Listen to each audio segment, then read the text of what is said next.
Good morning. Welcome to Theodore Parker Unitarian Universalist Church. My name's Brian Cartwright. My pronouns are he, him, whatever. And as we enter into worship, we bring with us all the joys and sorrows of our week, and we know we are here held in loving community. We are reminded we are part of something larger than ourselves. Here we seek to counter oppression, to work for healing and justice in a bruised and broken world. Here we invite all of you to bring your perspectives, your beliefs and doubts, and all that is unique and wondrous about you to our service. In the spirit of love, all are welcome here. For those joining us in person, there are a few things you may want to know. There's a QR code in your pews that you can use to pull up the order of service on a phone, or take a large print copy available if you want at either entrance.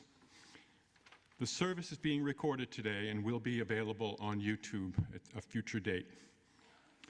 Our joys and concerns will be spoken. They'll be part of the service up front, which is why you don't see the prayer cards and so forth set up over on the table. People of all ages are welcome to move about in the sanctuary as you need to, or make yourself comfortable in the cozy zone, which is being cozied already. Children's programming for elementary school kids is happening today, and we also have childcare available for children under 4, and that's in the nursery in the parish hall. If you're new to Theodore Parker Church or just visiting today, we'd love to stay in touch with you. You're invited to fill out a connection card, and you'll find that either in your pew, or if you're joining us on Zoom, there'll be a chat you can use on the Zoom broadcast. So now we're going to take a moment to greet each other. The folks on Zoom, I invite everybody to turn around and give them a big wave. Looks good. There's the camera right by the clock there. If you're joining online, you can post a hello to everybody in the chat. If you're physically here in the sanctuary, please feel free to stand and greet one another now.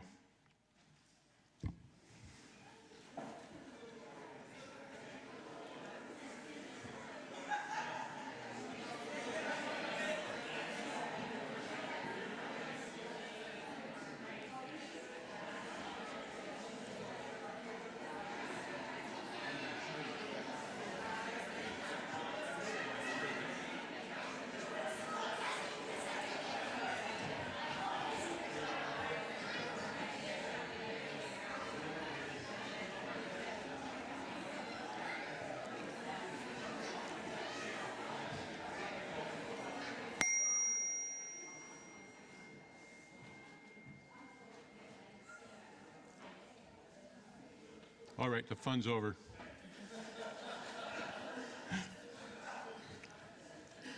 So please have a seat, and Yukiko is going to share 3 pieces from Jan Sibelius with us today, the Finnish composer of the early 20th century.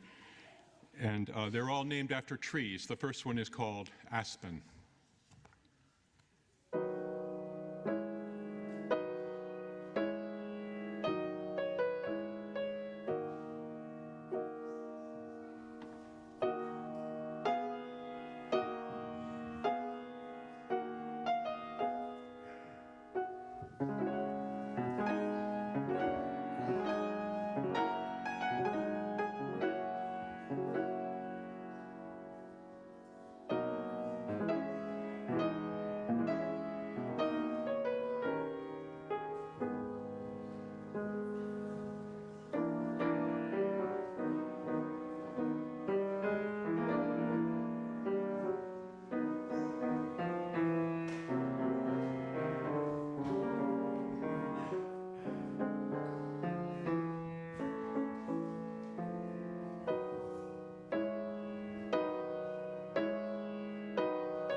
Good morning. My name is Rose Gologli. My pronouns are she, her, and I serve as this congregation's religious educator. So good to be with you all this morning. Our opening words come from Kim Waldesky. We gather the morning after our country filled the streets with resistance and pride, with fear and with an unwillingness to relinquish what we know is good and right and true. Praise for your tired feet and sore backs. Praise for your fingers with marker stains, your hands that held and raised signs, your voices that shouted and cheered and sang. Praise for the people you stood or sat beside, and for staying beside people you didn't know before you were each other's. Praise for the power of the gathered body, the elder who's done this too many times, the child who is learning what it means to be a citizen, the parent who is grieving the future they did not dream of.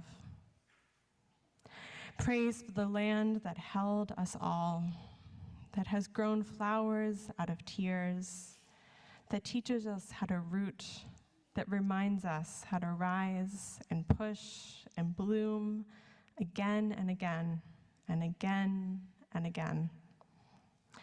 Despite how hard the ground becomes, how cold the winter might get, how long the season might be, again and again. Praise for what learns to survive. And praise for you, no matter where you were, street corner, sidewalk block, couch. It matters, as Mary Oliver says, that you are alive on this fresh morning in the broken world. It matters that you love and are surprised into laughter, that you grieve and fear. Praise, yesterday, today, tomorrow. Please join us now in singing our opening hymn, number 1009, Meditation on Breathing. Please rise and body your spirit, and Laura will lead us.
Hope you'll join me now in saying our chalice lighting words, the words of shared covenant that we say each week, both in English and in Spanish. We say the Spanish in honor of our sibling community in Plazuelas, El Salvador. I'm going to invite up Eleanor to light our chalice this morning, and the words will be up on your screen. Please say them with me. Love is the spirit of this church, and service is its prayer. This is our great covenant, to dwell together in peace, to seek the truth in love, and to help one another. El amor es el espíritu de esta iglesia y el servicio es nuestra oración. Esta es nuestra gran promesa, vivir juntos en paz, buscar la verdad con amor y ayudarnos los unos a los otros.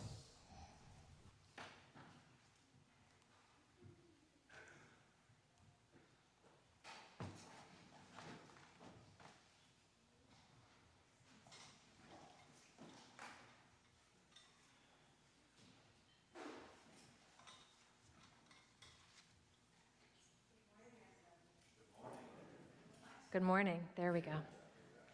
So I'm Reverend Heather Concannon. My pronouns are she, her, and I'm the minister of this congregation. And this morning, I get to do our message for all ages. So I would love to invite any children who would like to see what I have a little bit better to come on forward. But this message is for all of us, and those in the back may also want to come forward if you'd like. Come on up. All right, if you all want to sit, it's going to be a little bit long. And also, I want to be able to make sure everybody can see. So let's find a cozy spot to sit. That's a great spot. Even right here is great. You'd like to stand? Okay.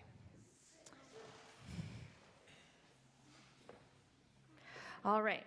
We can also sit back here. That's another option. I can stand right over here, and then people can see.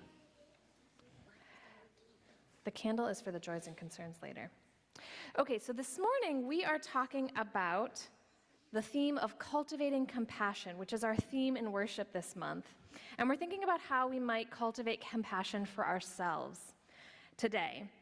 And I was thinking about, later in the service, a couple of people are going to share how they take care of themselves on a regular basis, and how taking care of themselves helps to deepen their sense of spirituality and helps them to be the person that they want to be in the world. And I think sometimes we can dismiss taking care of ourselves.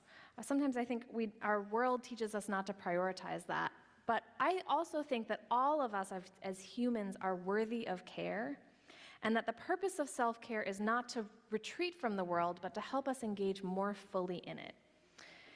And especially in this moment, I think it can be hard to show up in the world in a grounded and resilient way. But taking care of ourselves is part of the way that I think that we can strengthen our muscles of hope and of courage and of connection. So I have a story. Last summer, my family went on a trip. We went to a place called Star Island, which is an island off the coast of New Hampshire. And we brought what was then our tiny, tiny baby Lyndon. She was 10 weeks old. And I'm curious, who here, even if it was 40 years ago, who here knows anything about traveling with a tiny baby? So a lot of people have traveled with tiny babies. I wonder if some of these tiny babies, or some of the people up here were once tiny babies who were on trips. Does anyone know anything about it? It's a lot of work, right? It's a lot of work to get a little tiny baby out of the house. We were very excited to go. I was excited that somebody else was going to cook meals for us and do all the dishes, and that there was a beautiful space, and we were going to get to hang out with other people. And there was going to be a beautiful ocean. I was very excited. And I felt like I was very tired. I had a 10-week-old baby. I had had surgery because I had a C-section. I was very sleep deprived, and I was like, I really need this rest. This is going to be very restful. And then on the third day of our trip, our whole family got COVID. And we had to get back on the boat and go home, and I was so sad. I was so, so sad, because I was really looking forward to it. I had really, really hoped to be there and hoped to be rested. And then a couple days later, a friend of mine who I had told about this sent me a package in the mail. It was very, very sweet and thoughtful. And she sent me a care package, and in the care package, she sent me this jar. Does anyone can see what's in it? It's pieces of paper. And she sent me an article called The 7 Different Types of Rest. And in this jar are pieces of paper with different ideas of how I could rest at home, but depending on what kind of rest I needed. So one of the pieces of paper says, make a new food. Another piece of paper says, listen to music that will make you happy. some good ideas in there. It was a very, very kind thing to send me. But it got me thinking about what kinds of different rest we need. So I'm curious, has anybody here ever felt like they needed a break from people? Raise your hand if you've ever needed to take a break from people. What about a break from thinking? Yeah? What about a break from being asked to do things? Okay, what about taking a break to move your body? Yeah? So sometimes I think we think about sleep as one type of rest when people talk about rest, but I think there's lots, this made me think about there's lots of different types of rest. So I'm going to tell you about the different types of rest that this Dr. Sandra Dalton-Smith identified and how we can practice them. So the first type of rest is physical rest. Does anyone have an idea of what that could mean? Yeah.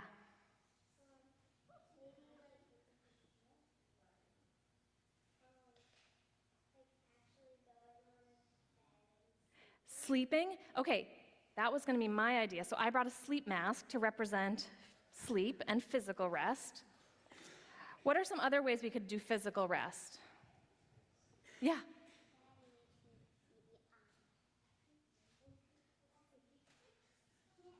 I'm not sure I heard that one. Fidgeting, okay, yeah. Falling asleep, sitting in a chair. Anything else? Anybody here? Yoga. Oh, what a great idea. Meditation. There's lots of different ways we can get physical rest. Okay, the next type of rest is mental rest. Does anyone have an idea of what mental rest could be? Yeah.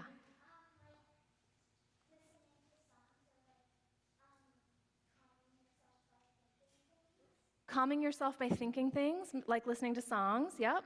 Any other ideas about what mental rest could be? Yeah.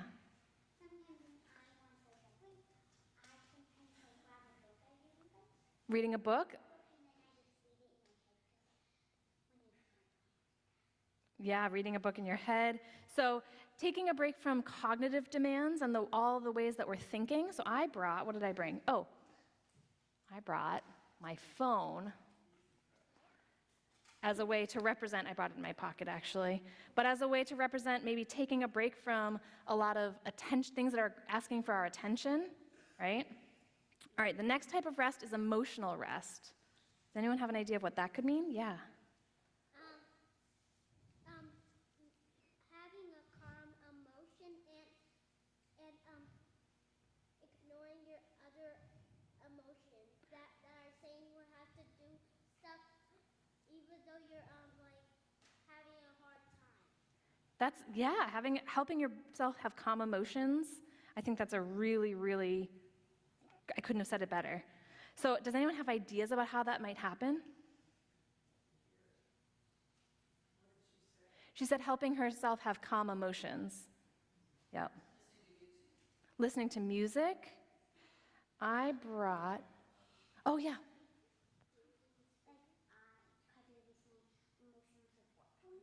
Emotional support toys. One more idea on this one. Go ahead. Having alone time when you're mad. These are all great ideas. Okay, I brought a journal to represent emotional rest. All right. The next one is sensory rest. Does anyone have an idea about what that might mean, including people on this side of the sanctuary? Yeah, Eleanor. Using a fidget. Yep. Going to a place that's quiet and calm. Going to a place that's quiet and calm.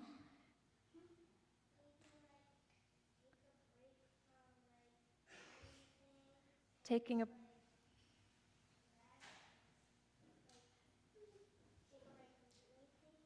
a break from doing things. These are all great ways to get sensory rest because we're getting a lot of input from the world all the time, right? Okay, so I brought little earplugs that are supposed to make the noise around you a little quieter. So I brought earplugs to represent that. We have a few more. Okay, the next one is creative rest. Yeah. Making a creation that makes you feel calm and it can and it can help you calm down. Making creations? Yeah. What else? Flopping onto a chair with a pencil and Flopping onto a chair with a pencil and a piece of paper. Yeah. What other kind? Sketching something? Drawing sometimes helps you calm down. So I brought a collage that I made as a way, so thinking about all of the ways that we need a break to help us feel creativity and awe and wonder, and to help us feel inspired, and to help us feel like creative people. Okay, I have two more. The next one is called social rest. Does anyone have an idea about what that might mean? Yeah. Yes, exactly. To take a break from being around people. Whether or not we're introverts or extroverts, they say we need it. Any ideas about how we could do that?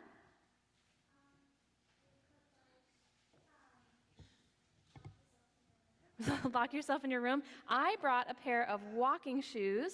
Maybe we could go for a walk by ourselves or spend some time alone outside or in our room.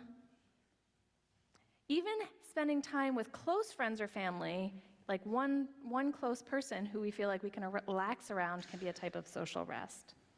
And the last one is called spiritual rest. Any guesses on what that might mean or how we could do it?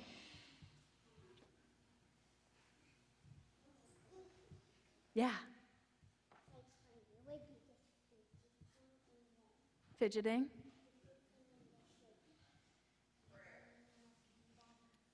So lying on a beanbag and fidgeting, yeah. I heard prayer, yep. A couple more.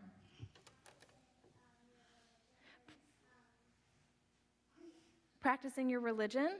So I brought to represent that a chalice for spiritual rest. So as we go on with our service and as we go to religious education classes, I invite us to consider how taking care of ourselves can help us to practice being the people we want to be, and what types of rest we might need in different moments. So as you consider that, I invite us to sing our children out.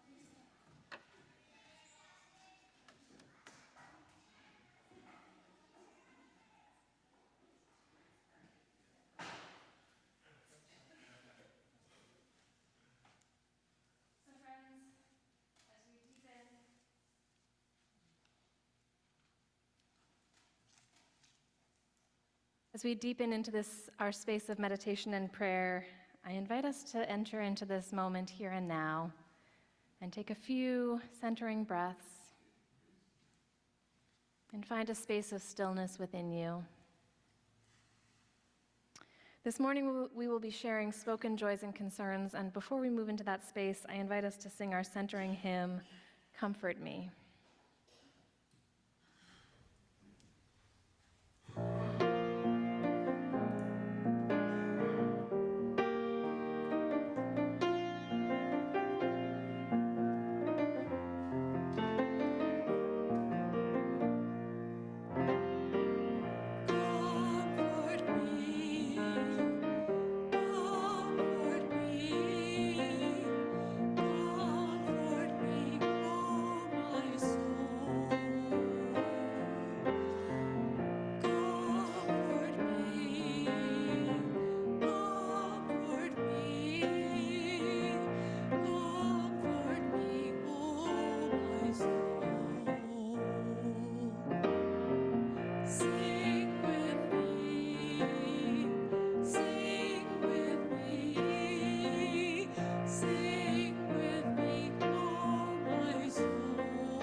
So friends, we come into community to share our lives and our hearts with each other. And one of the ways that we do this is that we offer opportunities to share what is going on in our lives through sharing joys and sorrows.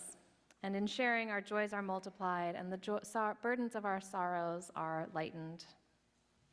Many weeks we share our joys and our sorrows in a written format, and about once a month we do it in a spoken format. So I'd like to invite anyone who has a joy or a sorrow to share to come forward and speak into the microphone. I invite you to share your name and share fully but briefly what is on your heart. And if you're joining us on Zoom, I invite you to type it into the chat now and I will read it.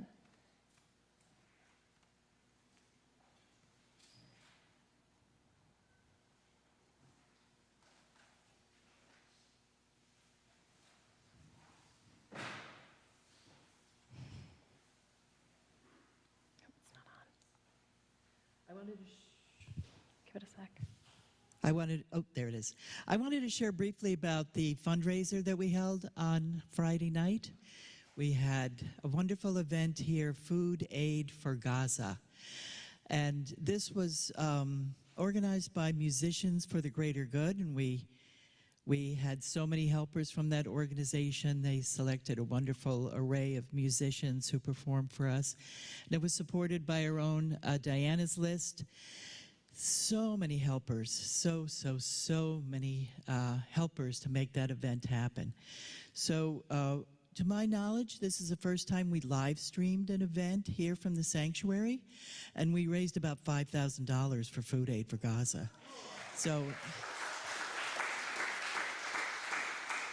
and now with the tentative ceasefire, we hope that some of that help will actually make it across the borders and feed some people over there. So it was extremely successful as a fundraiser, but for me, the real joy of the event was it meant so much to me to run that event here with this congregation.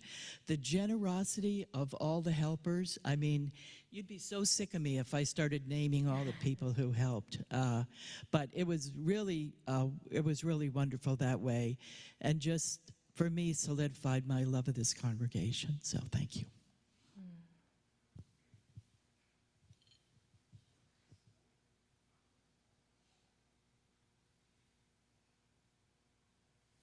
So big, I'm doing two.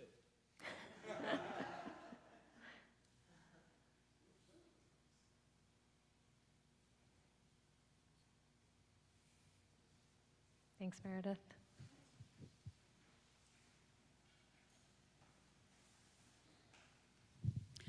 Hello, my name is Tori Harrington, and this is actually a candle of worry.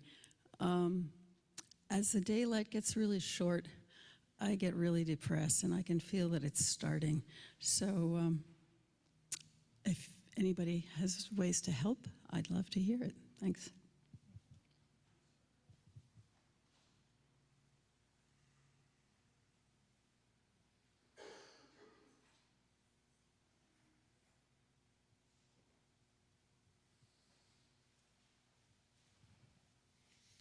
My name is Tom Keitel. I'm offering a candle of great joy. Yesterday evening, I was with my sister and my brother-in-law, Bob Lawson. Bob is currently suffering with Parkinson's as well as a brain tumor, but they were celebrating their 50th wedding anniversary. And in the course of that evening, they did the ritual of taking a cupcake, splitting it in half, and then feeding one partner with one and then the other partner.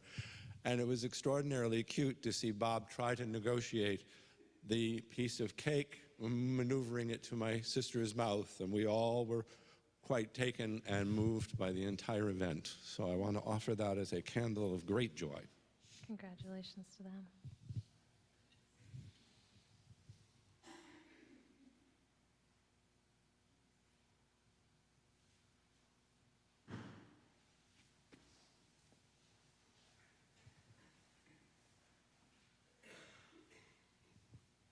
Good morning. My name's Tricia Muse, and this is a concern for my sister Julie, whose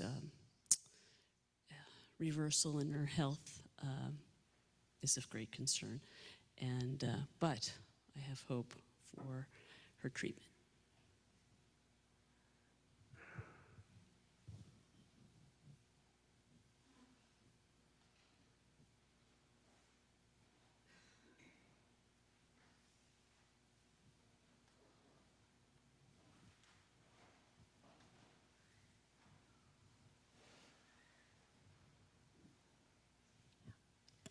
I'm Allison Bear, and I want to light a candle of concern for my mom, Marilyn, who is 94 and a half and has been progressively failing in the last 2 months.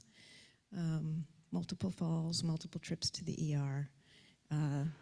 Last Sunday, I had to urgently move her into a nursing home where we're trying to stabilize her and see if she can get strong enough to go back to her apartment, which would mean a lot to her, and hopefully bring her back to her own level of cognition. So this is a candle of concern and of hope that she can get there.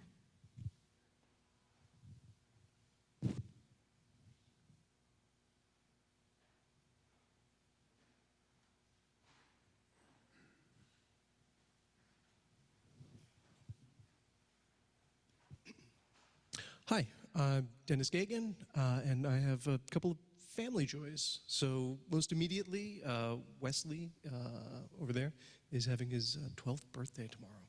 So it's been a dozen great years.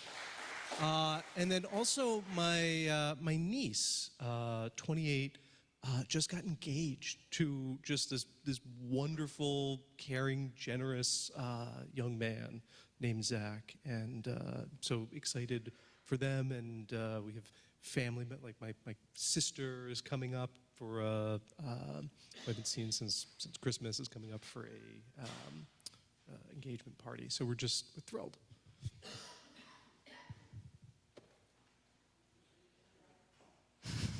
haven't actually come up for one of these before.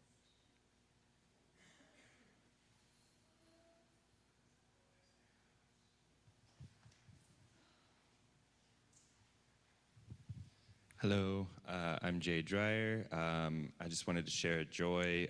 My little daughter Isabel, who just woke up in the corner over there, this past week I was smooching her belly and I heard her first giggles.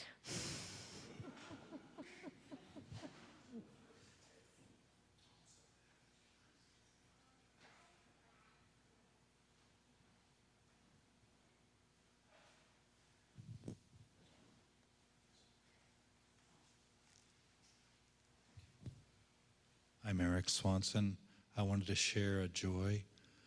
My daughter Eli, who came up all through RE here, is at university doing mechanical engineering and struggles with attention deficit challenges. And despite the myriad distractions and temptations and opportunities to do other things, is somehow discerning that she couldn't go away with her friends for the weekend, and she couldn't go to Jacksonville because she needed to stay home and do her work because she wanted to. And she learned from this church how to listen to her inner voice, and for that, I'm deeply grateful.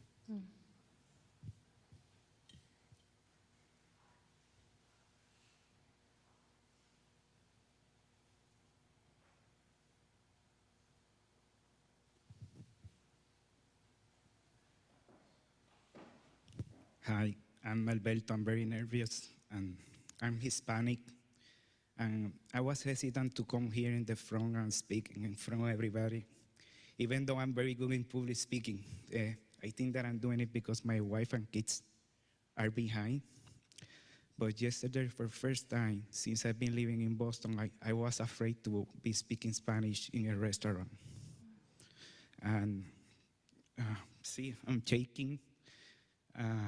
I'm a psychologist, so I work with Latino communities, and it's just been a hard time for everybody. And I thought that it never would struck me so hard, but I'm just being honest. For the first time, I was afraid to speak my own language in a restaurant here in Boston. I'm sorry if I'm shaking, but thank you for making me feel welcome here. We're with you.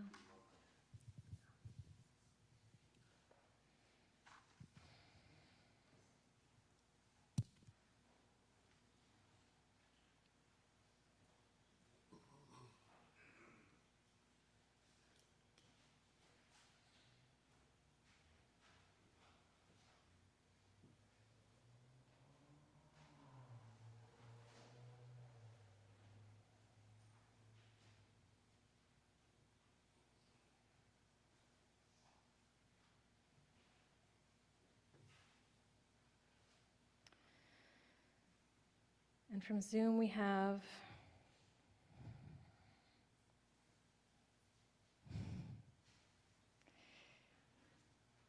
from Diane Dillon Ridgely, discovery of this parish, of this congregation, quite by accident of a wrong turn on the way to Roach Brothers. I live in...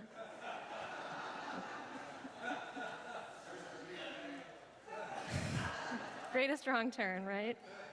I live in Iowa City, Iowa, but 42 years ago lived in Brookline, and over 25 years plus have quoted Reverend Theodore Parker and his courage. Stunned to find you here by Zoom today. I hope soon in person. Welcome, Diane.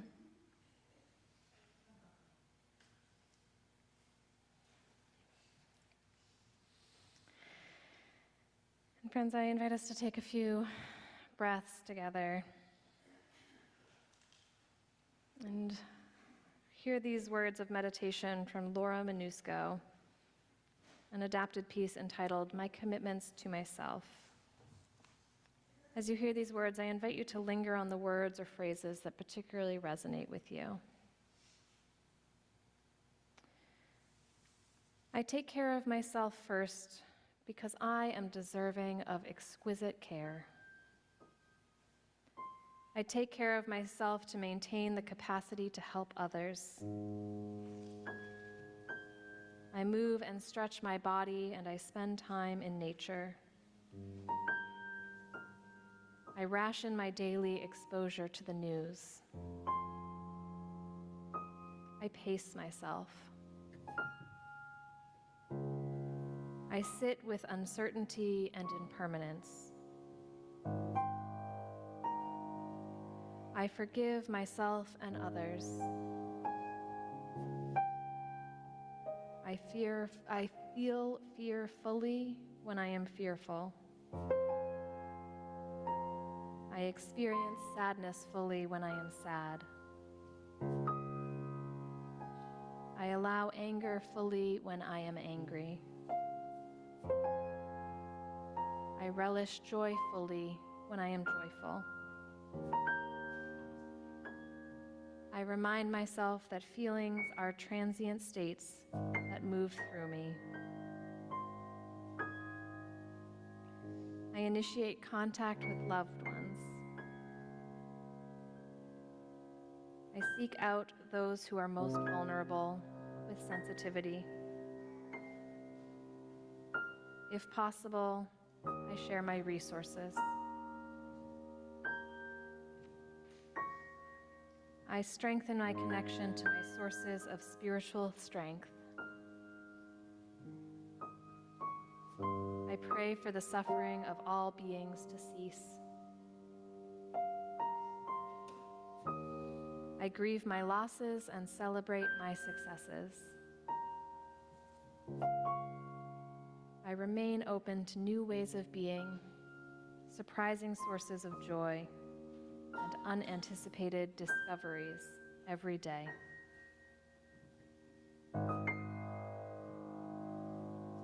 Together, let us rest into several moments of shared silence.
Our first testimonial this morning will be from Tom Keidel.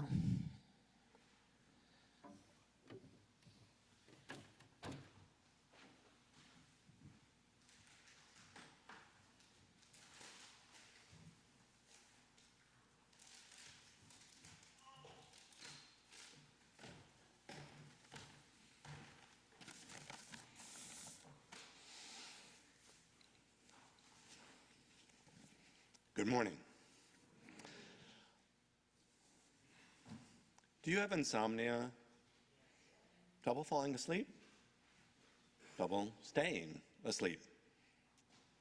If so, you are not alone. I too struggle with my sleep. Only 10% of the population have a chronic or persistent problem with insomnia. However, half of the US population will have a bout with insomnia at some point in their lives. Given our current political climate, some Americans might be having a hard time getting their Z's. I just hope it's none of you out here. As you might imagine, good sleep, restful sleep, rejuvenating sleep can be quite difficult to achieve. Recently, I've been working with a sleep therapist, and with her, I have been learning quite a bit about the need for a regular routine, one that avoids looking at the clock at night, a routine that does not substitute daytime napping for regular sleep at night, and one that understands the importance of disconnecting from whatever may have happened during the day. Surprisingly enough, how we talk to ourselves can be quite instrumental in one's overall sleep quality. Restful, rejuvenating sleep is the happy byproduct of our correct pursuit of peace. Yes, in my experience, insomnia for me has been, to some degree, due to a lack of inner peace. But to fix that, I must first desire peace. I must want it for myself and for others. And for me, that begins with how I talk to myself about all the things I may have little or no control over. As a ritual practice, becoming more centered and grounded as you drift off to sleep can have some surprising benefits. You'll have more energy. You'll be more responsive and more peaceful with yourself and with others. It also is just better quality sleep. So while I may have insomnia and that it only impacts 10% of the adult population, the insomnia solution, that is more practiced and deeper appreciation for peace, that solution might have a much broader impact. Peace is something that we must discover and rediscover every night as we drift off to sleep. To make this a spiritual practice, I wrote out several reminders or affirmations about peace and what keeps me from appreciating it. I recommend that you try this for yourself. Just ask yourself, what keeps you from appreciating the peace you already have right now? As I read my sleep reminders out loud, I hope they give you a new perspective on your own sleep transition and how instrumental it is that this kind of practice might be as you drift off to sleep. Now that you are preparing to sleep, listen and remember who you really are. First, know that you are safe. Nothing can take that away. In a world of polarized thinking, know that gray is the color of accepting things as they are. Be open to letting go of your polarized perspectives. Make peace with not knowing and with the task of accepting yourself when you don't know and when gray is the only color you see. In a world where the unexpected can happen, know that the unexpected can be a gift. I am willing to let my future be a gift and not believe that it is a looming catastrophe that I cannot control. The gift is larger than I can imagine. In a world where boundaries often become obligations, know that every should is only a doorway. You can decide where to place yourself. So be gentle with everyone, for they too stand in a doorway. In a world where negative commands too much attention, know that you can filter out the negative. The world is perfect just as it is. Nothing needs your attention right now. In a world where guilt, shame, and blame are offered to empower others, know that you are guiltless, shameless, and are without blame, even when others do not agree with you. Fairness and innocence start from the inside, and these cannot be taken away. Breathe quietly now and accept that you are safe. Nothing can take that away. Hopefully there is a larger message here that you can take with you, and then maybe we can all get a better night's sleep.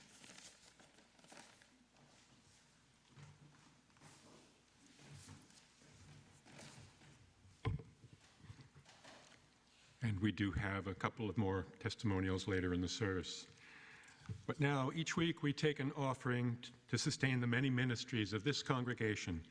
We give because we believe we are part of something larger than ourselves. We give because we believe in music and sacred space, in transformation and in hope, in community and in love. We give because we know it takes all of us sharing our many gifts to make this space possible, with the faith that together we have more than enough. As Yukiko shares another piece by Jan Sibelius, this one called Birken or Birches, an offering to sustain this congregation will be gratefully received.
Our next two testimonials are from Eric Swanson, followed by Jesse Littlewood.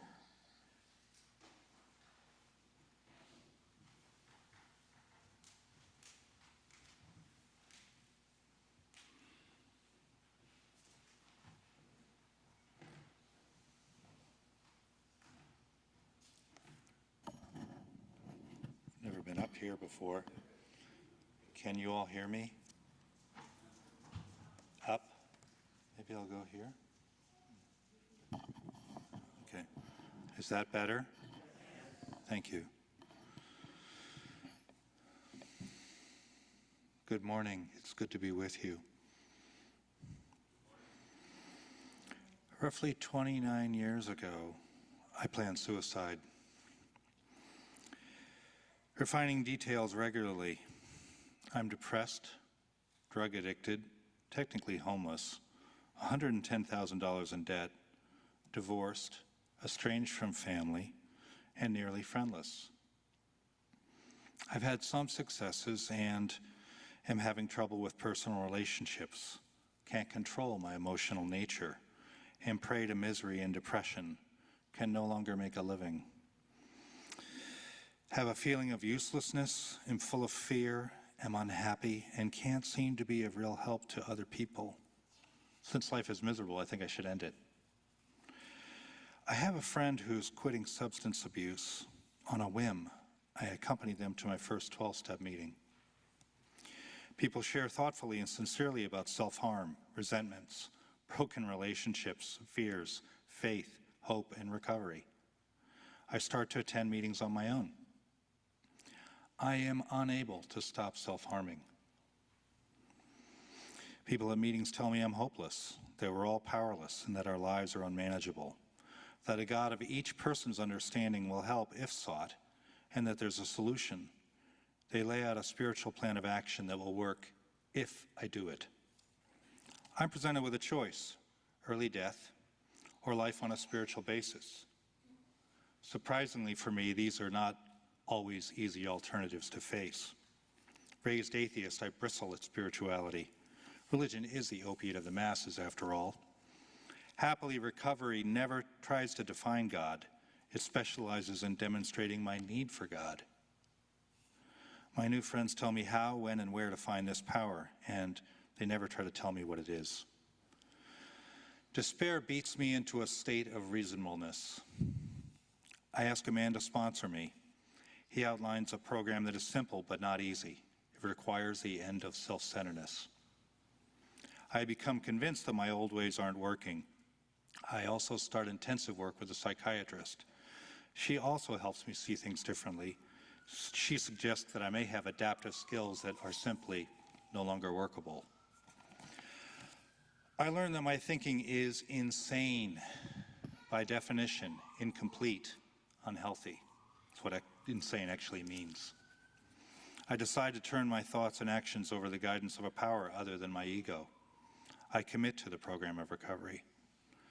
I follow the steps to clear up my past, relationships, and actions, ideas, emotions, and attitudes, which were once my guiding forces, are suddenly cast aside.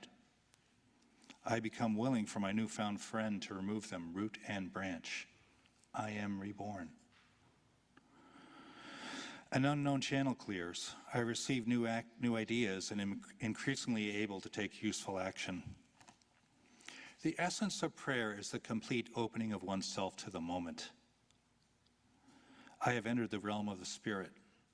I use whatever intuitive thoughts or actions come.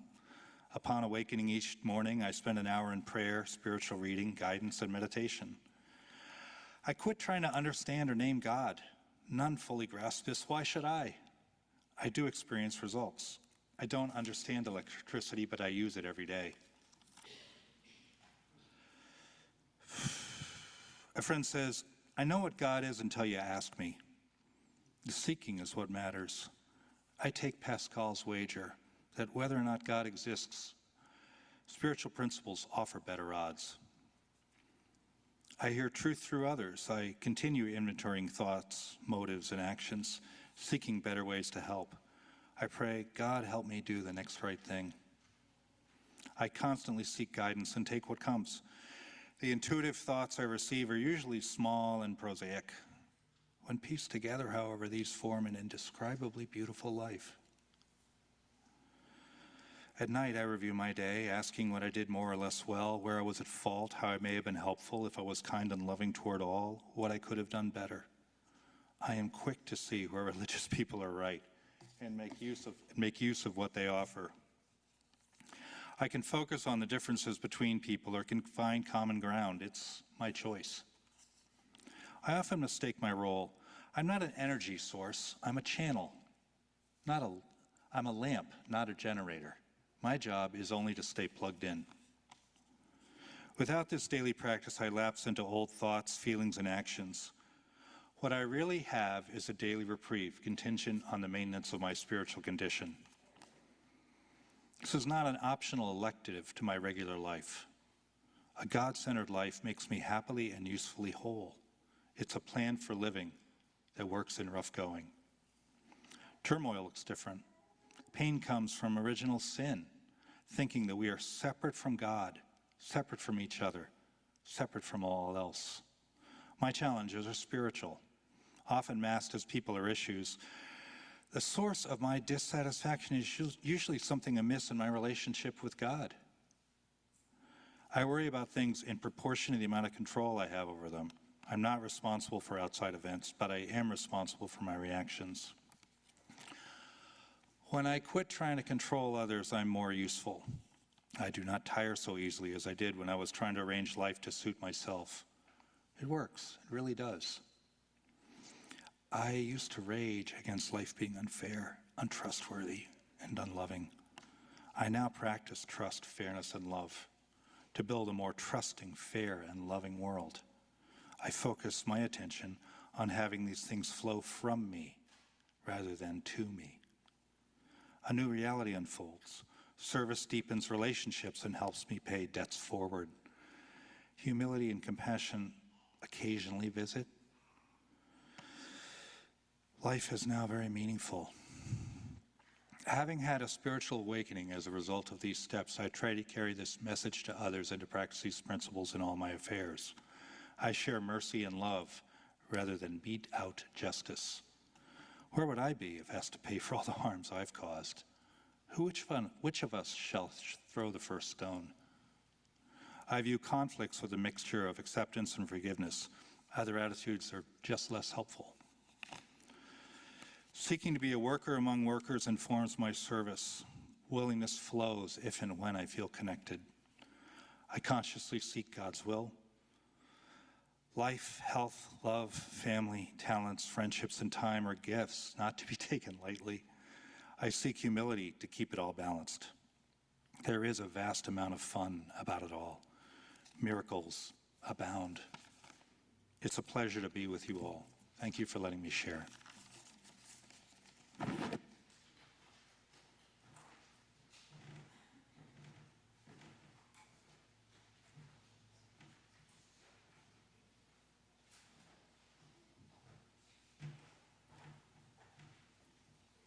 Good morning. There's an old joke. How do you know if someone's a runner? Don't worry, they'll tell you. So I'm here to fulfill that stereotype and tell you a little bit about running, self-care, and how this practice helps me show up as the person I'm trying to be in the world. I've always loved being in motion, on a bicycle, hiking, walking, or running. I was never into competitive sports as a kid. I think I lacked both the coordination and that killer instinct. But I grew up in Portland, Oregon, one of the most bike-friendly cities in the country, and I biked to high school every day. And that bike gave me freedom, literal and emotional, the simple joy of moving through the world under my own power. Running came later. It didn't become a real habit until 2017, a year after my family and I moved to West Roxbury and we started coming to Theodore Parker. I'd heard about a local running group, the Parkway Running Club, that meets at the YMCA, and I put their twice-weekly runs on my calendar for about a year before I ever showed up. I can't remember what finally got me out the door, but I'm so glad I did. And about a decade later, running has given me community, reflection, resilience, and joy. It's also the location where much of my own self-care happens. Running has become my moving meditation, a pavement church. It's where I burn off stress by charging up hills, where I've had sudden breakthroughs on problems I've been stuck on, and where I come back home feeling not perfect, but certainly more grounded, more open, more myself, more sweaty. One of the most helpful lessons I've learned from running is the phrase, "the first mile is a liar." How you feel at the start, maybe tired, maybe unmotivated, perhaps full of doubt that you can't accomplish the day's workout, is pretty rarely how you'll feel later on. That first mile is an unreliable narrator. You have to often you have to keep going to find out how things will really turn out. I've leaned on that when I'm trying something new or I'm uncomfortable at the start, a presentation for work or a high-pressure social situation, giving a testimonial. Another shift came when I stopped treating the end of the run as the reward and started seeing the run itself as the reward. That mental shift changed things for me. Instead of gutting it out to get it over with, I started leaning more into the experience. Even the discomfort and even the struggle of the moment became part of what I valued. I've also made the same mistakes most all runners make, even when we're warned over and over not to. I've started a race too fast. I've chased someone younger, fitter, faster, and blown up halfway through. I've gotten lost because I was sure I knew the way. The lessons don't necessarily stick until you live them. In some things, there are no shortcuts, and sometimes the only way to really learn is to mess it up for yourself. Running alone has become kind of a sanctuary for me. It's meditative, my mind wanders, sometimes to a problem, sometimes to a memory, sometimes just to a song lyric, looping over and over. It's one of the rare spaces in my life where I don't have to be productive. I just notice the world, the seasons changing, the birds, ideally, the plants, breath and motion. Running alone for me is sublime, but running with others also has its perks, and it's where I find accountability and belonging. At that Parkway Running Club at the YMCA, every Tuesday and Thursday morning at 5:30 a.m., there'll be a group of runners in the cold, in the dark, or in the rain. I know my people will be there, and that knowledge helps me show up there too. Running doesn't fix everything, but it helps me return to myself. It grounds me in the version of me I want to grow into, someone who is more present, committed, open to change. I come back from the run slightly altered, not necessarily improved, but more connected to who I'm trying to be. And running has also taught me humility. Every runner is running on borrowed time. Injuries come, there will be seasons and times when I can't run, and someday there will be a final run that I don't know is the last.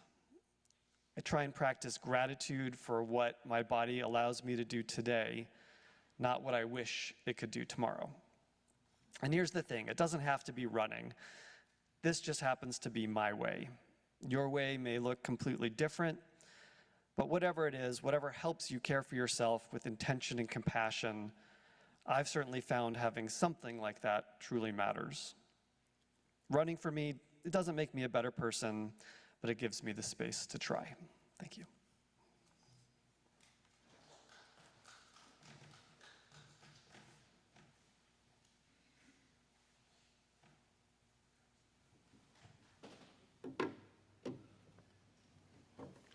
Thank you so much to Tom, Eric, and Jesse. Let's give them a round of applause.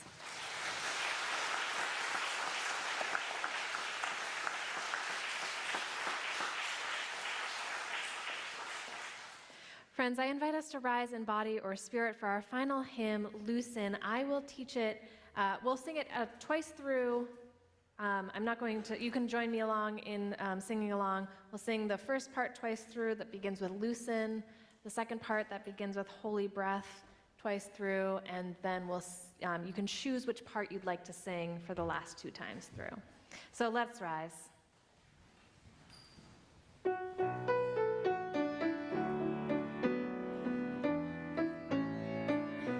Loosen, loosen, loosen, baby. You don't have to carry the weight of the world in your muscles and bones. Let go, let go, let go. Loosen, loosen, loosen, baby. You don't have to carry the weight of the world in your muscles and bones. Let go, let go, let go. Holy breath, holy breath, and holy name. Will you ease this pain? Holy breath, and holy name. Will you ease this pain? Pick either part. Loosen, loosen, baby. You don't have to carry the weight of the world in your muscles and bones. Let go, let go, let go. One more time. Loosen, loosen, baby. You don't have to carry the weight of the world in your muscles and bones. Let go, let go, let go, let go. Let go, let go, let go, let go, let go, let go, let go. Please be seated.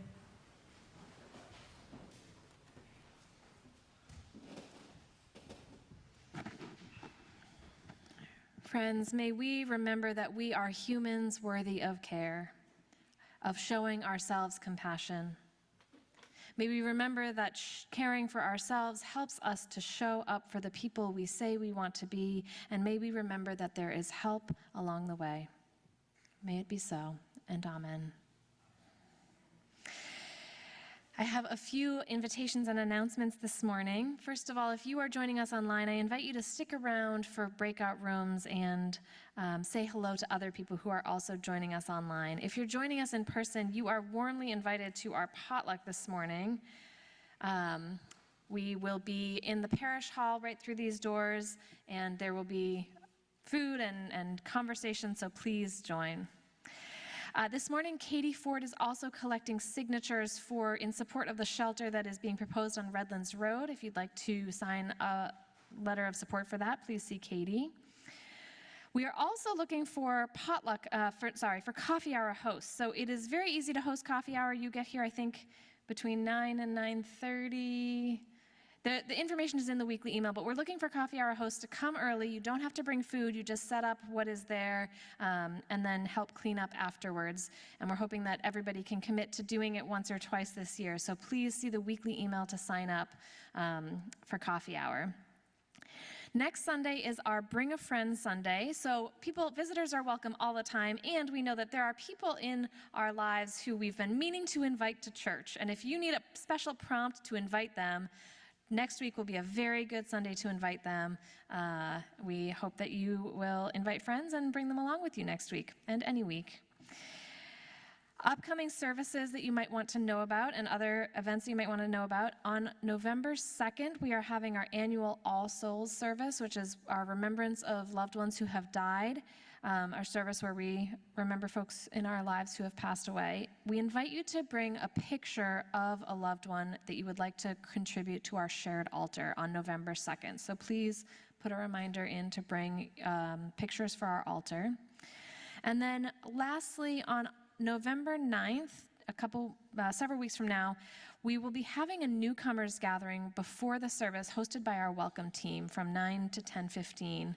And if you are newer to Theodore Parker Church, if you've joined in the last 2 or 3 years, or you have coming more regularly recently, we invite you to come and meet other folks who are newer, meet our welcome team, ask questions about our congregation, and just have a space to connect with others who are also newer. So that'll be before the service on November 9th. And with that, I invite you, Kiko, to play our last piece. Is there another one? It does. It's November 9th. Yes. That was just a typo on my part. I don't have the name of the piece, but it's the third in the series. Spruce. Spruce. Great.